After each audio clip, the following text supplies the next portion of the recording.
Hi hello ಸ್ನೇಹಿತರೆ, ಜೈ ಹಿಂದ್. ಎಲ್ಲರಿಗೂ ಕೂಡ ಟಿ ಎ ಓಪನ್ ರ್ಯಾಲಿಗೆ ಕಾಯ್ತಿರ್ತಕ್ಕಂಥ ಎಲ್ಲರಿಗೂ ಕೂಡ ಗುಡ್ ನ್ಯೂಸ್. 2018ರಲ್ಲಿ ನಡೆದಿರ್ತಕ್ಕಂಥ ಓಪನ್ ರ್ಯಾಲಿ ಈಗ ಹೊಳ್ಳೆ ಮತ್ತೆ ಸ್ಟಾರ್ಟ್ ಮಾಡಿದಾರ. ಓಕೆ, ಈ ರ್ಯಾಲಿಗೆ ನಿನ್ನೆ ತಾನೇ ನಾನು ಅದ್ರ ಬಗ್ಗೆ ಇದು ನೋಟಿಫಿಕೇಶನ್ ರಿಲೀಸ್ ಆಗಿ 1 ವೀಕ್ ಆಯ್ತು ಅನ್ಸುತ್ತೆ. ಇದ್ರ ಬಗ್ಗೆ ಅಪ್ಡೇಟ್ ಏನೂ ಬಂದಿರಲಿಲ್ಲ ನನ್ನ ಪ್ರಕಾರ. ಆದ ಕಾರಣಕ್ಕೋಸ್ಕರ ನಾನು ಇದ್ರ ಬಗ್ಗೆ ಯಾವುದೇ ಥರ ಅಂತ ಮಾಹಿತಿಯನ್ನು ಕೊಟ್ಟಿರಲಿಲ್ಲ. ಓಕೆ, ನಿನ್ನೆ ತಾನೇ ನಿಮ್ಗೆ ಶಾರ್ಟ್ ಆದಂತ ನಿಮ್ಗೆ ನಾರ್ಮಲಿ ಒಂದು 10 ಮಿನಿಟ್ಸ್ ಮಟ್ಟ ನಾನು ಅದ್ರ ಬಗ್ಗೆ ಮಾಹಿತಿಯನ್ನು ಕೊಟ್ಟಿದ್ದೀನಿ. ಓಕೆ, ಇನ್ನೊಂದ್ಸರಿ ಎಷ್ಟೋ ಜನ ಕಮೆಂಟ್ಗಳನ್ನು ನೋಡಿದೆ, ಸಾಕಷ್ಟು ಜನ ಕಮೆಂಟ್ಗಳನ್ನ ಹಾಕಿದ್ರಿ. ಆ ಡೌಟ್ಸ್ಗಳನ್ನು ಕ್ಲಿಯರ್ ಮಾಡೋದಕ್ಕೋಸ್ಕರ ಈ ವಿಡಿಯೋನ ಮಾಡ್ತಾ ಇದ್ದೀನಿ. ಓಕೆ, ಟಿ ಎ ರ್ಯಾಲಿ ಅಂದರೆ ಏನು? ಇದು ಪರ್ಮನೆಂಟಾ ಅಥವಾ ಟೆಂಪ್ರರಿನ? ಅದು ಪುರುಷರಿಗೆ ಮತ್ತೆ ಇದು ಓನ್ಲಿ ಪುರುಷರಿಗೆ ಮಾತ್ರ ಇರ್ತದ, ಮಹಿಳೆಯರಿಗೆ ಯಾವುದೇ ಥರ ಅಂತ ಇದರಲ್ಲಿ ಅವಕಾಶ ಇರೋದಿಲ್ಲ. ಇದರ ಕ್ವಾಲಿಫಿಕೇಶನ್ ಏನು ಬೇಕಾಗುತ್ತೆ ಅಂತ ಹೇಳಿದ್ದೀನಿ. ಇನ್ನೊಂದು ಸರಿ ಎಷ್ಟೋ ಜನ ಆ ವಿಡಿಯೋಗಳನ್ನ ನೋಡ್ಕೊಂಡಿರಲಿಲ್ಲ, ನಾನು ಕ್ಲಿಯರ್ ಆಗಿ ಒಂದ್ಸರಿ ವಿಡಿಯೋದಲ್ಲಿ ಲೆಂದಿ ಆದ್ರೂ ಪರವಾಗಿಲ್ಲ ಕರೆಕ್ಟಾಗಿ ತಿಳ್ಕೊಡ್ರಿ. ಓಕೆ, ಯಾರೆಲ್ಲ ಅಗ್ನಿವೀರದಲ್ಲಿ ಏಜ್ ಕಂಪ್ಲೀಟ್ ಆದವರಾಯಿತು, ಮತ್ತು ನೆಕ್ಸ್ಟ್ ಮೆಡಿಕಲ್ಲಿ ಏನೋ ಒಂದು ಪ್ರಾಬ್ಲಮ್ ಇಂತ ಹೊರಗಡೆ ಬಂದಿರ್ತೀರಾ. ಓಕೆ, SSC GDಯಲ್ಲಿ ಜನರಲ್ ಕಾಸ್ಟ್ನವ್ರು ಏಜ್ ಕುಂದಿರ್ಲಾರ್ದವ್ರಿಗೆ ಪ್ರತಿಯೊಬ್ಬರಿಗೆ ಇದೊಂದು ಯೂಸ್ ಆಗುವಂಥ ಮಾಹಿತಿ ಇದೆ. ಯಾಕಂದ್ರೆ ಈ ರ್ಯಾಲಿ ಸಿಗೋದೇ ಭಾಳ ಕಷ್ಟ. ಯಾಕಂದ್ರೆ ವರ್ಷಕ್ಕೆ ಒಮ್ಮೆ ಕನ್ಫರ್ಮ್ ಮಾಡೇ ಮಾಡ್ತಿದ್ರು ಟಿ ಎ ರ್ಯಾಲಿ ಅಂತ ಹೇಳ್ಕೇಶಿಂದ, ಟೆರೋಟಿಯಲ್ ಆರ್ಮಿ ಅಂತ ಹೇಳ್ಕೇಶಿಂದ. ಸೊ ಆ್ಯಕ್ಚುಲಿ ಯಾರಪ್ಪ ಅಂತಂದ್ರೆ ಧೋನಿ ನೋಡಿರ್ಬೋದು ನೀವು.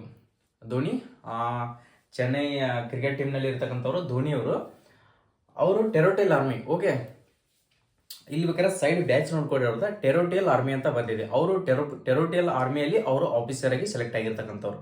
ಓಕೆ, ಅದೇ ತರನಾಗಿ ಅವರು ಟೆರೋಟಿಯಲ್ ಅಲ್ಲಿ ಮೊದಲಿಗೆ ಯಾವ ಥರ ಇತ್ತಪ್ಪ ಅಂತಂದ್ರೆ, ಸೊ ಬೆಳಗಾವದಲ್ಲಿ ನಡೀತಿರ್ತಕ್ಕಂಥ ರ್ಯಾಲಿಗಳು ನಡೀತಿದ್ವಿ. ಬೆಳಗಾವದಲ್ಲಿ ಸಾಕಷ್ಟು ಸ್ಟೇಟ್ನಲ್ಲಿ ರ್ಯಾಲಿಗಳೇ ಕಂಡಕ್ಟ್ ಮಾಡ್ತಾ ಇದ್ರು. ಮಹಾರಾಷ್ಟ್ರದಲ್ಲಿ, ಸೊ ಸಿಕಂದ್ರಾಬಾದ್ನಲ್ಲಿ ಈ ಥರ ಎಲ್ಲ ರ್ಯಾಲಿಗಳನ್ನ ಏನು ಕಂಡಕ್ಟ್ ಮಾಡ್ತಿದ್ರಲ್ಲ, ಅಲ್ಲಿ ಕಂಡಕ್ಟ್ ಮಾಡೋ ಟೈಮ್ನಲ್ಲಿ ನಾವು ಎಲ್ಲದರಲ್ಲಿ ಹೋಗಿ ಅಟೆಂಡ್ ಮಾಡೋಕೆ ಅವಕಾಶವನ್ನ ಕೊಡ್ತಾ ಇದ್ರು. ಮೊದಲಿಗೆ ಎಲ್ಲ ಸ್ಟೇಟ್ನಲ್ಲಿ ಹೋಗಿ ನಾವು ಆ ರ್ಯಾಲಿಯನ್ನು ಅಟೆಂಡ್ ಮಾಡೋಕೆ ಅವಕಾಶವನ್ನ ಕೊಡ್ತಾ ಇದ್ರು.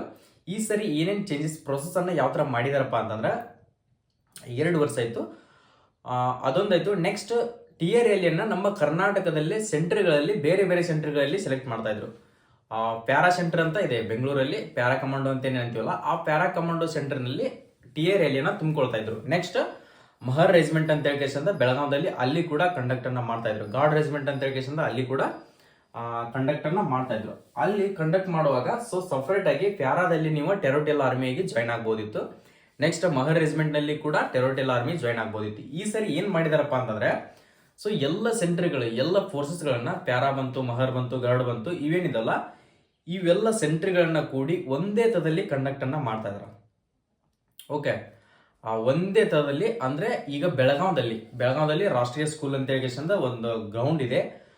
ಆ ಗ್ರೌಂಡ್ನಲ್ಲಿ ಅದೇ ಸ್ಕೂಲ್ನಲ್ಲಿ ಅದನ್ನ ಟಿ ಎ ರ್ಯಾಲಿಯನ್ನ ಕಂಡಕ್ಟ್ ಮಾಡ್ಬೇಕಂತ ಹೇಳಿ ಮರಾಠ ರೆಜಿಮೆಂಟ್, ಬೆಳಗಾವದಲ್ಲಿ ಏನು ಮರಾಠ ಲೈಟ್ ಇನ್ಫೆಂಟ್ರಿ ಇದೆಯಲ್ಲ ಅವರು ಮತ್ತು ಮಹರ್ ರೆಜಿಮೆಂಟ್ದವರು ಮತ್ತು ಪ್ಯಾರಾ ಸೆಂಟರ್ದವರು ಅಷ್ಟರು ಬಂದ್ಕೊಂಡು ಅಲ್ಲಿ ನಿಮ್ಮ ರ್ಯಾಲಿಯನ್ನ ಕಂಡಕ್ಟ್ ಮಾಡ್ತಾರ. ಅಲ್ಲಿ ಸಪ್ರೇಟ್ ಆಗಿ ಎಲ್ಲ ಕಡೆ ನಡೆಸೋಕಿನ್ನ ನಾವು ಒಂದೇ ತರದಲ್ಲಿ ಎಲ್ಲನೂ ಕಂಬೈಂಡ್ ಆಗಿ ಒಂದೇ ತರದಲ್ಲಿ ನಡೆಸೋಣ, ಆ ನಂತರ ವೇಕೆನ್ಸಿಯನ್ನ ಡಿವೈಡ್ ಮಾಡ್ಕೊಳ್ಳೋಣ ಅಂತ ಹೇಳಿ ಈ ರ್ಯಾಲಿಯನ್ನ ನಡೆಸ್ತಾ ಇದ್ದಾರೆ. ಓಕೆ, ನೀವೇನಾದ್ರೂ ಪ್ಯಾರಾ ಸೆಲೆಕ್ಷನ್ ಆಗ್ಬೇಕಂದ್ರೂ ಕೂಡ ಅಲ್ಲೇ ಅವಕಾಶ ಇರ್ತೈತಿ. ಯಾರ್ಯಾರ ಎಷ್ಟು ಫಿಟ್ನೆಸ್ ಇರ್ತಾರ, ಹೈಟ್ ಇರ್ತಾರ, ಎಕ್ಸಾಮ್ನಲ್ಲಿ ಯಾವ್ದಾರ ಇರ್ತಾರ, ಮೆಡಿಕಲ್ನಲ್ಲಿ ಯಾವ ಥರ ಫಿಟ್ ಇರ್ತಾರ ಅಂತ ಅನ್ನೋದನ್ನ ತಗೊಂಡು ಕೇಸಿಂದ ಆ ಸೆಂಟರ್ಗಳಿಗೆ ಸೆಲೆಕ್ಟ್ ಮಾಡಿ ನಿಮ್ಮ ಟ್ರೈನಿಂಗ್ ಅನ್ನ ಕೊಡ್ತಾರೆ. ಓಕೆ, ನೀವು ಒಂದೇ ತರದಲ್ಲಿ ಸೆಲೆಕ್ಟ್ ಆದ್ರೂ ಕೂಡ ನೀವು ಪ್ಯಾರಾ ಬಂದ್ರೆ ಪ್ಯಾರಾನ ಹೋಗ್ಬೇಕಾಗತ್ತಾ, ಮಹರ್ ಬಂದ್ರೆ ಮಹರನೇ ಹೋಗ್ಬೇಕಾಗತ್ತಾ. ಓಕೆ, ನೆಕ್ಸ್ಟ್ ಇದರ ಕ್ವಾಲಿಫಿಕೇಶನ್ ಏನ್ ಬೇಕು, ಸೆಲೆಕ್ಷನ್ ಪ್ರೊಸೆಸ್ ಯಾವ ತರ ಇರ್ತದ. ಓಕೆ, ಇದು ನಮ್ಮ ಕರ್ನಾಟಕದಲ್ಲಿ ಬೆಳಗಾವದಲ್ಲಿ ನಡೀತಿದೆಯಪ್ಪ ಅಂತಾರೆ ಎಲ್ಲ ಡಿಸ್ಟಿಕ್ನವರು ಕೂಡ ಬಂದ ಇದಕ್ಕೆ ಅಟೆಂಡ್ ಆಗ್ಬೋದು. 10ನೇ ತಾರೀಕಿಗೆ, ನವೆಂಬರ್ 10ನೇ ತಾರೀಕಿಗೆ ನಮ್ಮ ರ್ಯಾಲಿ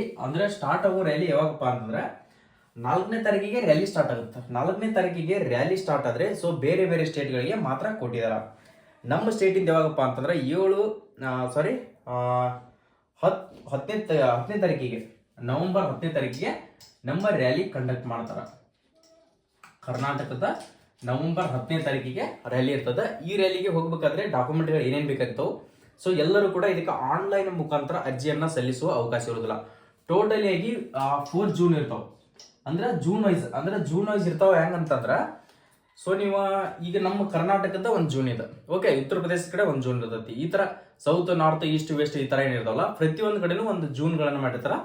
ಆ ಸ್ಟೇಟ್ನವರು ಬಂದಲ್ಲಿ ಅಟೆಂಡ್ ಮಾಡೋಕೆ ಅವಕಾಶವನ್ನ ಕೊಟ್ಟಿರ್ತಾರ. ಓಕೆ, ನಮ್ಮ ಕರ್ನಾಟಕದ ಅಷ್ಟೇ ನಾವು ತಿಳಿದುಕೊಳ್ಳೋಣ, ಉಳಿದದ್ದೇನ ತಲೆ ಕೆಡಿಸೋದು ಬೇಡ. 10ನೇ ತರಗತಿ ಸೆಲೆಕ್ಷನ್ ಪ್ರೊಸೆಸ್ ನೋಡ್ಕೊಡ್ರಿ. 10ನೇ ತರಗತಿ ಮುಗಿದವರು ಇದಕ್ಕೆ ಡೈರೆಕ್ಟ್ ಆಗಿ ಅಟೆಂಡ್ ಆಗ್ಬೋದು. ಕೇವಲ 10ನೇ ತರಗತಿ. ಪರ್ಸೆಂಟೇಜ್ ನೋಡ್ಕೊಡ್ರಿ, 45% ನಿಮ್ಮ SLC ಮಾರ್ಕ್ಶೀಟ್ ನಲ್ಲಿ ಇರಬೇಕು. ಪ್ರತಿ ಸಬ್ಜೆಕ್ಟ್ ನಲ್ಲಿ 33 ಮಾರ್ಕ್ಸ್ ಅನ್ನ ತಗೊಂಡಿರಲೇಬೇಕು. ಪ್ರತಿ ಸಬ್ಜೆಕ್ಟ್ ನಲ್ಲಿ 33 ಮಾರ್ಕ್ಸ್ ಅನ್ನ ತಗೊಂಡಿರಲೇಬೇಕಾಗುತ್ತಾ. ಟೋಟಲಿ ನಿಮ್ಮ ಅಗ್ರಿಗೇಟ್ ನಿಮ್ಮ ಪರ್ಸೆಂಟೇಜ್ SSLC 45 ಆಗಿರಲೇಬೇಕು.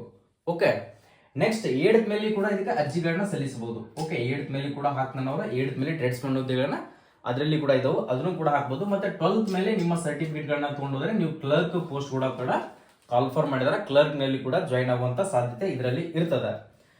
ಓಕೆ, ಕ್ವಾಲಿಫಿಕೇಶನ್ ಬಂದ್ಬಿಟ್ಟಾಯ್ತು. ನೆಕ್ಸ್ಟ್ ಇದಕ್ಕೆ ಏಜ್ ನೋಡ್ಕೊಡ್ರಿ. ಅಂದ್ರೆ ಏಜ್ ಎಷ್ಟು ಬೇಕಾಗುತ್ತಾ, 18ರಿಂದ 42 ಏಜ್ ಇದ್ದವರು ಕೂಡ ಇದಕ್ಕೆ ಹೋಗ್ಬಹುದು. ಓಕೆ, ನೀವ್ ಅನ್ಕೊಳ್ತಿರ್ಬೋದು 42 ಏಜ್ ಇದ್ದವ್ರು ಯಾವ ತರ ಓಡ್ತಾರ, ಓಡಕ್ ಆಗಲ್ಲ. ಎಸ್, ಓಡ್ತಾರ. TA ಎಷ್ಟು ಜನಗಳಿಲ್ಲ ಏಜ್ ಆಗಿರ್ತಕ್ಕಂಥವ್ರು, ರನ್ನಿಂಗ್ ಮಾಡ್ತಿರ್ತಕ್ಕಂಥವ್ರು ಸಾಕಷ್ಟು ಜನಗಳಿದಾರ.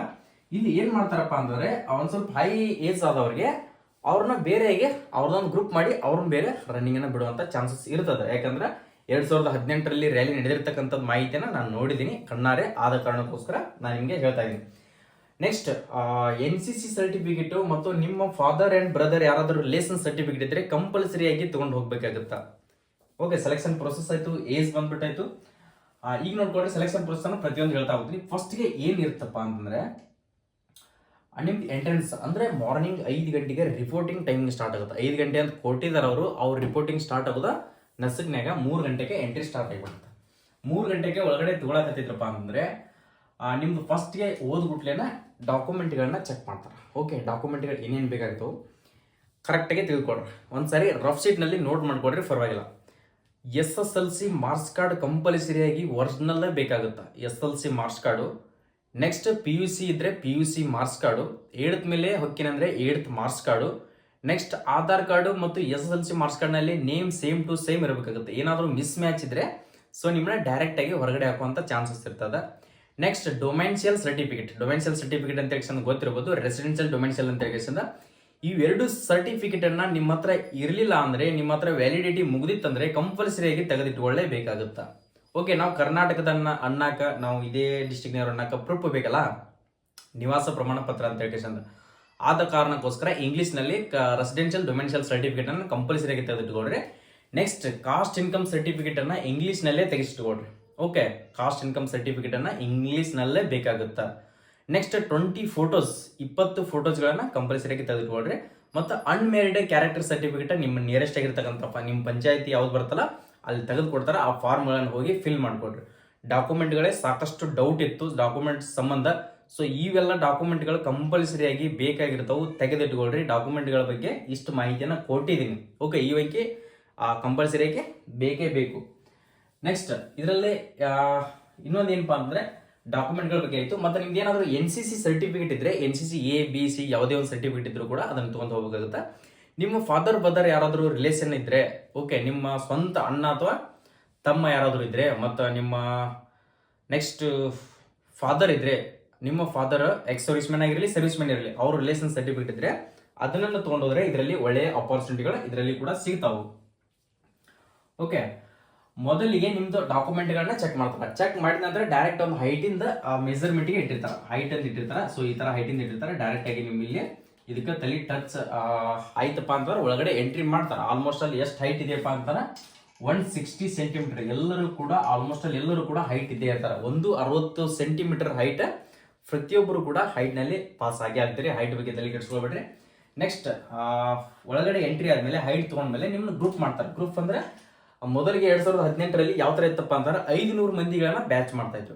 500 ಮಂದಿಗಳನ್ನ ಬ್ಯಾಚ್ ಮಾಡ್ತಾ ಇದ್ರು. ಈ ಸರಿ ಏನ್ ಮಾಡ್ತಾರ ನೋಡೋಣ. ಓಕೆ, ನಿಮ್ಮನ್ನ ಬ್ಯಾಚ್ ಗಳನ್ನ ಮಾಡ್ತಾರೆ. ಹೆಂಗ್ ಎಂಟ್ರಿ ಆಗ್ತಾರಲ್ಲ ಹಂಗ ಹೋಗಿ ಒಂದು ಸೀರಿಯಲ್ ವೈಸ್ ಕುಂದಿರ್ಸ್ತಾರ. ಬ್ಯಾಚ್ ಗಳನ್ನ ಮಾಡ್ತಾರೆ. ಬ್ಯಾಚ್ ಗಳನ್ನ ಆದ್ಮೇಲೆ ಸೊ ನಿಮ್ಮ ರನ್ನಿಂಗ್ ಬ್ಯಾಚ್ ಸ್ಟಾರ್ಟ್ ಮಾಡ್ತಾರೆ. ಅಂದ್ರೆ ಅಲ್ಲೇ ನಿಮ್ ನಿಯರೆಸ್ಟ್ ಆಗಿರ್ತಕ್ಕಂಥ ಗ್ರೌಂಡ್ ಹತ್ರ ಕುಂದಿರ್ಸ್ಕೊಂಡು ರನ್ನಿಂಗ್ ಬಿಡಕ್ ಸ್ಟಾರ್ಟ್ ಮಾಡ್ತಾರೆ. ರನ್ನಿಂಗ್ ಅನ್ನ 500 ಮಂದಿಗಳನ್ನ ಬಿಟ್ಟು, ಓಕೆ, 500 ಮಂದಿಗಳನ್ನ ರನ್ನಿಂಗ್ ಬಿಟ್ಟು ಅದರಲ್ಲಿ ಎಷ್ಟು ಜನಗಳನ್ನ ತಗೊಳ್ತಾರಪ್ಪ ಅಂತಂದ್ರೆ 5 ಜನಗಳನ್ನ ಮಾತ್ರ ತಗೊಳ್ತಾರೆ. ನೀವು ಅನ್ಕೊಳ್ತಿರ್ಬೋದು ಇದಕ್ಕೆ ಟೈಮಿಂಗ್ ಎಷ್ಟಿದೆ, 5:45 ಇದೆ. 5:45 ಅಲ್ಲ, 4:30 ಬರುವಂಥ ಚಾನ್ಸಸ್ ಇರ್ತದೆ. ಓಕೆ, ಈ ಟೈಮಿಂಗ್ ಅಂತ ಕನ್ಸಿಡರ್ ಆಗೋದಿಲ್ಲ. ಎಷ್ಟು ಜನಗಳ 5 ಜನಗಳು ಬೇಕಾಗಿರ್ತಾರ, ಅವ್ರಿಗೆ 5 ಜನಗಳ 4:30 ಒಳಗಡೆ ಬಂದರೂ ಕೂಡ ಅವ್ರು ತಗೊಳ್ಳೋಂಥ ಚಾನ್ಸಸ್ ಇರ್ತದೆ. 4:45 ಐತಿ. ಈ ಥರ ನೀವು ಎಷ್ಟು ಹಾರ್ಡ್ ರನ್ನಿಂಗ್ ಪ್ರಾಕ್ಟೀಸ್ ಮಾಡ್ತಿರಲ್ಲ ಅಷ್ಟು ನಿಮ್ಗೆ ಒಳ್ಳೇದಾಗುತ್ತೆ ಇಲ್ಲಿ. ಓಕೆ, ರನ್ನಿಂಗ್ ಬಗ್ಗೆ ಆಯಿತು. ನೆಕ್ಸ್ಟ್ ಚೆಸ್ಟ್ ಗಿಸ್ಟ್ ಎಲ್ಲ ನಾರ್ಮಲ್ ಹಿಂಗೆ ಚೆಸ್ಟ್ ಇರುತ್ತೆ 78 ಇಂದ 82 ನಿಮ್ಗೆ ನಾರ್ಮಲ್ ಇರಲೇಬೇಕಾಗುತ್ತೆ. ಸಾರಿ, ಅಗ್ನಿವೀರದಲ್ಲಿ ಯಾವ್ದಾರ ಚೆಸ್ಟ್ ಇದೆಯಲ್ಲ 75 ಅಂದರೆ 70 ಒಟ್ಟು 5 ಸೆಂಟಿಮೀಟರ್ನ ಎಕ್ಸ್ಪಾಂಡೆಡನ್ನು ಮಾಡಬೇಕಾಗುತ್ತೆ. ಅಗ್ನಿವೀರದಲ್ಲಿ ಯಾವ್ದಾರ ಚೆಸ್ಟ್ ಇದೆಯಲ್ಲ ಅದೇ ಥರನಾಗಿ ವೇಟ್ ಅಂಕಿ ನಿಮ್ಗೆ 50 kg ಇರಲೇಬೇಕು. ಹೈಟ್ ಅಂಕಿ ಅಡ್ವಾನ್ಸ್ ಚೆಕ್ ಮಾಡಿರ್ತಾರೆ. ಹೈಟ್ ಬಗ್ಗೆ ಅಂಕಿ TRL ಒಳಗೆ ಹೈಟ್ ಅಂಕಿ ಏನು ತಲೆ ಕೆಡಿಸ್ಕೊಳ್ಳೋದಿಲ್ಲ. ಹೈಟ್ ಕಡಿಮೆ ಇದ್ದವ್ರಿಗೆ ಇದು ಕಾಂಪಿಟೇಷನ್ ಮಾಡೋ ಒಂದು ಒಳ್ಳೆಯ ಅಪಾರ್ಚುನಿಟಿಯನ್ನು ಕೊಟ್ಟಿದ್ದಾರೆ. ಓಕೆ, ರನ್ನಿಂಗ್ ಆಯಿತು. ರನ್ನಿಂಗ್ ಆದಮೇಲೆ ನಿಮ್ಗೆ ಮೆಡಿಕಲ್ ಚೆಕಿಂಗನ್ನು ಇರ್ತದೆ. ಮೆಡಿಕಲ್ ಚೆಕಿಂಗ್ ಐತಿ ಎಲ್ಲ ಇರ್ತೈತಿ. ಸೊ ಎಕ್ಸಾಮ್ ಬಗ್ಗೆ ಕೇಳಾಕತ್ತಿದ್ರಿ. ಓಕೆ, ಅದನ್ನೊಂದು ಕ್ಲಿಯರ್ ಮಾಡ್ತೀನಿ. ಎಕ್ಸಾಮ್ 2018ರಲ್ಲಿ ನಡೆದಿರ್ತಕ್ಕಂಥ ಟೆರೋಟಿಯಲ್ ಆರ್ಮಿಯನ್ನು ಎಕ್ಸಾಮನ್ನು ಕಂಡಕ್ಟ್ ಮಾಡಿದರು. ಓಕೆ, ಎಕ್ಸಾಮನ್ನು ಅದು 1 ಇಯರ್ ಮಾತ್ರ ಕಂಡಕ್ಟ್ ಮಾಡಿದರು. ಮೊದಲಿಗೆ ಯಾವ TA ರ್ಯಾಲಿಯನ್ನು ಕಂಡಕ್ಟ್ ಮಾಡಿದಲ್ಲ, ಪ್ರತಿ ಒಂದು ರ್ಯಾಲಿಯನ್ನು ಡೈರೆಕ್ಟಾಗಿ ಫಿಸಿಕಲ್ ಮೆಡಿಕಲ್ ಡಾಕ್ಯುಮೆಂಟ್ ವೆರಿಫಿಕೇಶನ್ ಆದರೆ ಫೈನಲಿ ಅವರಿಗೆ ಡ್ಯೂಟಿ ಜಾಯ್ನಿಂಗ್ ಟ್ರೈನಿಂಗನ್ನು ಕೊಡ್ತಾ ಇದ್ರು. 2018ರಲ್ಲಿ ಅದಕ್ಕೆ ಎಲ್ಲ ಪಾಸ್ ಆದಮೇಲೆ ರಿಟರ್ನ್ ಎಕ್ಸಾಮ್ ಅಂತ ಮಾಡಿದರು. ಓಕೆ, OMR ಶೀಟ್ ಎಕ್ಸಾಮನ್ನು ಕಂಡಕ್ಟ್ ಮಾಡಿದರು. ಆನ್ಲೈನ್ ಮುಖಾಂತರ ಅಲ್ಲ, OMR ಶೀಟ್ ಟಿಕ್ ಆಗೋದಿರ್ತೈತಿ, ಆ ಎಕ್ಸಾಮನ್ನು ಕಂಡಕ್ಟ್ ಮಾಡಿದರು.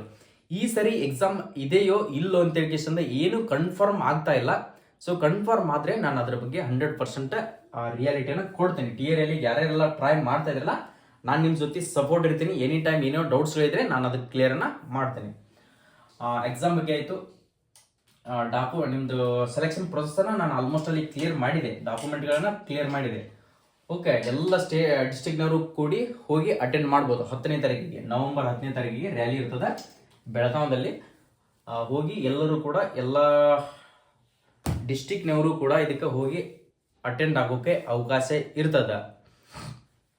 ಮೆಡಿಕಲ್ ಅಂತ ಯಾವ ಥರ ನಿಮ್ದು ಅಗ್ನಿವೀರ್ ಮತ್ತು SSCGD ಮೆಡಿಕಲ್ಗಳು ಯಾವ ಥರ ನಡೀತಾ ಇದಾವಲ್ಲ, ಸೊ ಅಗ್ನಿವೀರ್ ಮೆಡಿಕಲ್ ಯಾವ ಥರ ನಡೀತಿದಲ್ಲ ಅದೇ ಥರನಾಗಿ ಇಲ್ಲಿ ಕೂಡ ಮೆಡಿಕಲನ್ನು ಕಂಡಕ್ಟ್ ಮಾಡ್ತಾರೆ. ಓಕೆ, ನಾನು ಇದು 100% ರಿಯಲ್ಲು, ಇನ್ನು ಅಷ್ಟು ಜನ ಫೇಕ್ ಅಂತ ತಿಳ್ಕೊಳ್ತಾ ಇದ್ದೀನಿ. ನೋಟಿಸ್ ನನ್ನ ಪ್ರಕಾರ ಇದು 100% ರಿಯಾಲಿಟಿನೇ. ಅಂದ್ರೆ ನಾನು ಅವರು ಟೆರೋಟಿಯಲ್ ಆರ್ಮಿಯಲ್ಲಿ ಇದ್ದಿರ್ತಕ್ಕಂಥವ್ರ ಮಾಹಿತಿಯನ್ನು ಕೇಳಿದ್ರೆ, ಸೊ 100% ನಡೆಸ್ತಾ ಇದ್ದಾರೆ ರ್ಯಾಲಿ ಅಂತ ಹೇಳಿಕೆಂದ. ಈಗ ಪ್ರತಿಯೊಂದರಲ್ಲಿ 4 ಝೋನ್ಗಳಿಗೆ ನೋಟಿಸನ್ನು ಬಿಟ್ಟಿದ್ದಾರೆ. ಸೊ ಅವರವರ ಸ್ಟೇಟ್ನಲ್ಲಿ ಅವ್ರವ್ರಿಗೆ ರ್ಯಾಲಿಗಳನ್ನು ಕಂಡಕ್ಟ್ ಮಾಡೋಕ್ಕೆ ಅವಕಾಶವನ್ನು ಕೊಟ್ಟಿದ್ದಾರೆ. UPದಲ್ಲಿ ಕೂಡ ಅದೇ ತಾರೀಕು 5ನೇ ತಾರೀಕಿಗೆ ಅವ್ರದ್ದು ಕೂಡ ರ್ಯಾಲಿ ಸ್ಟಾರ್ಟ್ ಆಗ್ತಾ ಇದೆ. ಓಕೆ, ಎಲ್ಲರೂ ಕೂಡ ಪ್ರತಿ ವರ್ಷನೂ ಇದೇ ಥರನಾಗಿ TRL ನಡೀತಿದೆ ಅಂತ ಹೇಳಿಕೆಂದ ಕನ್ಫರ್ಮೇಷನ್ ಆಗ್ತಾ ಇದೆ. ಇದಕ್ಕೆ ಯಾರ್ಯಾರೆಲ್ಲ ಟ್ರೈ ಮಾಡ್ತಾ ಇದ್ರು ಅನ್ಕೊಂಡ್ರಿ, TRLಗೆ ಹೋಗ್ತಿರ್ತಕ್ಕಂಥವ್ರು ಎಲ್ಲರಿಗೂ ಕೂಡ ಓಕೆ, ಇದಕ್ಕೆ ರನ್ನಿಂಗ್ ಹಾರ್ಡ್ ಬೇಕಾಗುತ್ತೆ. ಓಕೆ, ರನ್ನಿಂಗ್ ನೀವು ಎಷ್ಟು ಪ್ರಾಕ್ಟೀಸ್ ಮಾಡಿದ್ರು ಕೂಡ ಕಡಿಮೆನೇ. ಇದರೊಳಗೆ ಮೋಸ್ಟ್ ಇಂಪಾರ್ಟೆಂಟ್ ಆಗಿರ್ತಕ್ಕಂಥದ್ದು ರನ್ನಿಂಗ್. ಯಾರು ರನ್ನಿಂಗ್ ಹೊಡಿದಿರಲ್ಲ ಅವ್ರು 100% TRLಯಲ್ಲಿ ಜಾಯಿನ್ ಆಗುವಂಥ ಚಾನ್ಸಸ್ ಬಹಳಷ್ಟು ಇರ್ತದೆ. ಓಕೆ, ಎಲ್ಲರೂ ಕೂಡ ರನ್ನಿಂಗ್ ಚೆನ್ನಾಗಿ ಪ್ರಾಕ್ಟೀಸ್ ಮಾಡ್ಕೊಳ್ರಿ. ಇನ್ನೂ ಏನಾದರೂ ಇದರಲ್ಲಿ ಡೌಟ್ಸ್ಗಳಿದ್ರೆ ನಿನ್ನೆ ಕಮೆಂಟ್ಸ್ಗಳನ್ನ ನೋಡಿದ ಮೇಲೆ ನನಗೆ ಇವೆಲ್ಲ ಡೌಟ್ಸ್ಗಳು ಬಂದಾಯಿತು. ಆ ಡೌಟ್ಗಳಿಗೆ ನಾನು ಕ್ಲಿಯರನ್ನು ಮಾಡಿದ್ದೀನಿ. ಕ್ವಾಲಿಫಿಕೇಷನ್ ಬಗ್ಗೆ ಕೇಳಿದ್ರಿ, ಮತ್ತು ನೆಕ್ಸ್ಟ್ ಟೈಮಿಂಗ್ ಬಗ್ಗೆ ಕೇಳಿದ್ರಿ, ನೆಕ್ಸ್ಟ್ ಎಷ್ಟನೇ ತಾರೀಕಿಗೆ ನಡೀತೈತಿ, ಮತ್ತು ಯಾವ ಡಿಸ್ಟಿಕ್ನವರು ಹೋಗ್ಬಹುದು, ಎಲ್ಲ ಡಿಸ್ಟಿಕ್ನವ್ರಿಗೆ ಅವಕಾಶ ಇರ್ತದೆ. ಎಲ್ಲ ಡಿಸ್ಟಿಕ್ನವರು ಹೋಗಿ ಅಟೆಂಡ್ ಆಗ್ರಿ. ನೆಕ್ಸ್ಟ್ ಇದರ ಕ್ವಾಲಿಫಿಕೇಷನ್ ಆಯಿತು. ಮತ್ತು ಹೈಟ್ ಬಂದುಬಿಟ್ಟು ಹೈಟ್ ಬಗ್ಗೆನೂ ಹೇಳ್ಕೊಟ್ಟಿದ್ದೀನಿ ನಾನು. 60 ಸೆಂಟಿಮೀಟರ್ ಇದ್ದವರು ಕೂಡ ಇದಕ್ಕೆ ಹೋಗಿ ಅಟೆಂಡ್ ಆಗ್ಬೋದು.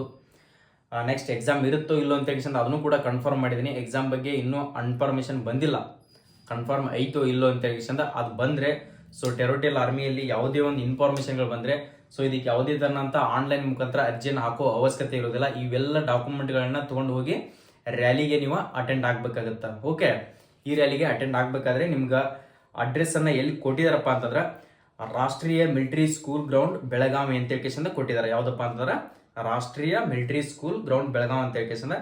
So 106 infantry battalion TA, so para 115 infantry battalion, next Mahar regiment, next 125 infantry battalion, the guards ಅಂತ ಹೇಳ್ಕೇಸಿಂದ ಇವೆಲ್ಲ ಸೆಂಟರ್ಗಳನ್ನ ಒಂದೇ ತರದಲ್ಲಿ ಕಂಡಕ್ಟ್ ಮಾಡ್ಕೊಂಡು ಆಮೇಲೆ ವೇಕೆನ್ಸೀಸ್ಗಳನ್ನ ಬಿಡುಗಡೆಯನ್ನು ಮಾಡ್ತಾರೆ. ಓಕೆ, ಎಲ್ಲರಿಗೂ ಕೂಡ ಆಲ್ ದಿ ಬೆಸ್ಟ್. ಚೆನ್ನಾಗಿ ಪ್ರಾಕ್ಟೀಸ್ ಮಾಡ್ಕೊಳ್ರಿ. 100% ರ್ಯಾಲಿ ಇದೆ. ನಾನು ಈಗಾದರೂ ಹೇಳ್ತಾ ಇದ್ದೀನಿ. ಇದು ಎಷ್ಟೋ ಜನ ಕಮೆಂಟ್ ಅಂದರೆ ಮೆಸೇಜ್ಗಳನ್ನ ಮಾಡ್ತಾ ಇದ್ದಾರೆ, ಪಕ್ಕ ಕ್ಲಿಯರ್ ಇದೆಯೋ ಇಲ್ಲೋ ಅಂತ ಬೇಕಿಸಿಂದ. ನಾನು ಕ್ಲಿಯರ್ ಇದ್ದ ಕಾರಣಕ್ಕೋಸ್ಕರನೇ ಈ ಮಾಹಿತಿಯನ್ನು ಕೊಟ್ಟಿದ್ದೀನಿ.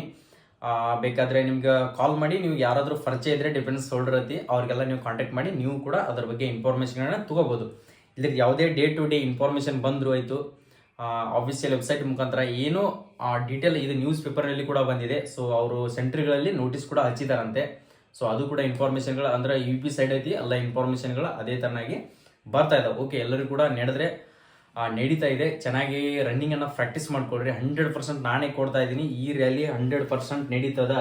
ಇನ್ನೂ ಡೌಟ್ ಒಳಗೆ ಇಟ್ಕೊಳಕ್ ಹೋಗ್ಬಿಡ್ರಿ. ಪಕ್ಕ 100% ರ್ಯಾಲಿ ನಡೀತದ. ಓಕೆ, ರನ್ನಿಂಗ್ ಚೆನ್ನಾಗಿ ಪ್ರಾಕ್ಟೀಸ್ ಮಾಡ್ಕೊಡ್ರಿ. ಓಕೆ, ಎಲ್ಲರಿಗೂ ಕೂಡ ಆಲ್ ದಿ ಬೆಸ್ಟ್. ಸೊ ಈ ನೋಟಿಸನ್ನು ನನ್ನ ಟೆಲಿಗ್ರಾಮಲ್ಲಿ ನಿನ್ನೆ ಶೇರ್ ಮಾಡಿದ್ದೀನಿ. ಇನ್ನೊಂದ್ಸರಿ ಶೇರ್ ಮಾಡ್ಕೋತೀನಿ. ಕೆಳಗಡೆ ಡಿಸ್ಕ್ರಿಪ್ಷನ್ ಬಾಕ್ಸಲ್ಲಿ ನಿಮ್ಮ ಟೆಲಿಗ್ರಾಮ್ ಲಿಂಕ್ ಕೊಟ್ಟಿರ್ತೀನಿ. ಮತ್ತು ಇನ್ಸ್ಟಾಗ್ರಾಮ್ ಐಡಿನೂ ಕೂಡ ಶಾರ್ಟ್ಸ್ ಆದಂಥ ಅಪ್ಡೇಟ್ಗಳನ್ನ ಅಲ್ಲಿನೂ ಕೂಡ ಕೊಡ್ತಾನೆ ಇರ್ತೀನಿ. ಅಲ್ಲಿ ಕೂಡ ನೋಡ್ಕೊಡ್ರಿ. ಓಕೆ, ಎಲ್ಲರಿಗೂ ಕೂಡ ಆಲ್ ದಿ ಬೆಸ್ಟ್. ನಮ್ಮ ಯೂಟ್ಯೂಬ್ ಚಾನಲ್ಗೆ ಫಸ್ಟ್ ಟೈಮ್ ನೀವು ಜಾಯ್ನ್ ಆಗಿದ್ರೆ, ಫಸ್ಟ್ ಟೈಮ್ ನೋಡ್ತಾ ಇದ್ರೆ ನಮ್ಮ ಯೂಟ್ಯೂಬ್ ಚಾನಲ್ಗೆ ಒಂದು ಲೈಕ್ ಮಾಡಿ. ವಿಡಿಯೋನ ಪ್ರತಿಯೊಬ್ಬರಿಗೆ ನಿಮ್ಮ ಸ್ನೇಹಿತರು ಕೂಡ ತಲುಪುವಾಗೆ ಶೇರ್ ಮಾಡೋದನ್ನ ಮರಿಬೇಡ್ರಿ. ಅವ್ರಿಗೆ ಕೂಡ ಈ ಇನ್ಫಾರ್ಮೇಷನ್ ಶೇರ್ ಮಾಡಿದ್ರೆ ಅವ್ರಿಗೆ ಕೂಡ ಹೆಲ್ಪ್ಫುಲ್ ಆಗುತ್ತೆ. ಕೆಳಗಡೆ ಕಾಣ್ತಿರ್ತಕ್ಕಂಥ ರೈಟ್ ಸೈಡ್ಗೆ ಸಬ್ಸ್ಕ್ರೈಬ್ ಬಟನ್ ಕಾಣ್ತಾ ಇದೆ ಅಲ್ಲ, ಈ ಸಬ್ಸ್ಕ್ರೈಬ್ ಬಟನ್ ಅನ್ನು ಒತ್ಕೊಂಡ್ರೆ ನೀವು 100% ಜಾಬಿಗೆ ಹೋಗೋಕೆ 70% ಅಥವಾ 90% ಮಟ್ಟ ನಿಮಗೆ ಇನ್ಫಾರ್ಮೇಷನ್ ನಮ್ಮ ಯೂಟ್ಯೂಬ್ ಚಾನಲಲ್ಲಿ ಪಕ್ಕಾ ಸಿಕ್ಕೇ ಸಿಗ್ತದ. ಸಬ್ಸ್ಕ್ರೈಬ್ ಮಾಡ್ಕೊಡ್ರಿ. ಇದೇ ಒಂದೇ ಸಪೋರ್ಟ್ ನಿಮ್ದಿರಲಿ. ನಾನು ನಿಮಗೆ ಎನಿ ಟೈಮ್ ಸಪೋರ್ಟನ್ನು ಮಾಡ್ತಾನೆ ಇದ್ದೀನಿ. ಓಕೆ, ಎಲ್ಲರೂ ಕೂಡ all the best. Jai Hind, Jai Karnataka.